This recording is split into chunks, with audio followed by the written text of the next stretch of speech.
7 wins total for Tim Sears Jr. 4 of those came at Brewerton. We just found out about one of them where he actually passed his uncle on the last lap. He used a different word to describe you on the one on the camera that he did beforehand.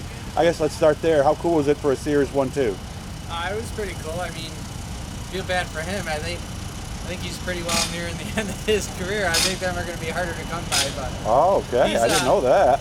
It was definitely a little bittersweet for me. Mm-hmm. How'd you get him?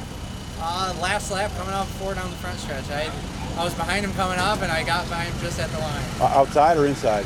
Outside. Oh, so lucky he didn't move up either. Yeah. So, okay. How was the season for you? We had a really good year. We were consistent. We ran up front a lot. Our weekly race, we start in the back every week and made it into the top 5 every week. So it was definitely a lot more consistent than last year. Well, how many did they take a heat race at Fulton? 5 or 6? 5. So you're coming from 15th basically every week, right? Well, yeah, but half the time I didn't even make the heat race or make really? it the heat race. Yeah, same with Brewerton. It was really hard to qualify. So in the heat races, the track's a little bit faster. Everyone's a little bit better. But once the track slick off, we were better than a lot of them. So it was definitely a little bit tough to make the races, but we made it. With the weather possibly moving in and changing things, I think that makes time trials and maybe even these practice laps today a little bit more important. Yeah, that's kind of what we're thinking. Hopefully the weather cooperates a little bit, gives us a little bit of time to play on the weekend. So we'll see what the weather brings. 2 83s here. So which one is this that you're leaning on? This is a big block car. This is the big block, okay. And that one's a small one.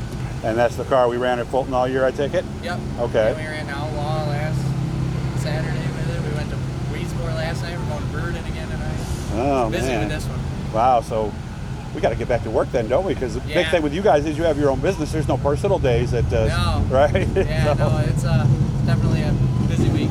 You work for yourself now, or do you work for somebody? I knew you were doing some equipment for a while. What are you doing now? No, I just work for my dad. Okay, you're back in the family uncle, business. Yeah. Okay. I've worked there for probably the last 4 or 5 years. So. There was a time you left and did some heavy equipment, though, wasn't there? Yeah, when I got out of high school, I worked for Rosselli with my other uncle and Richie and them. So it was we worked there for a couple of years, and then we went back to working with Dad and Uncle Tom and Grandpa. I want to thank Billy Whitaker Cars and Trucks. Gave us a nice ATV to help us get around. Make sure to look them up right on Route 11 in Central Square, down the road a little way from where Timmer lives. Yep. And then, of course, check out Garoppolo's while you're here at the track, or to get yourself all stocked up inside your camper.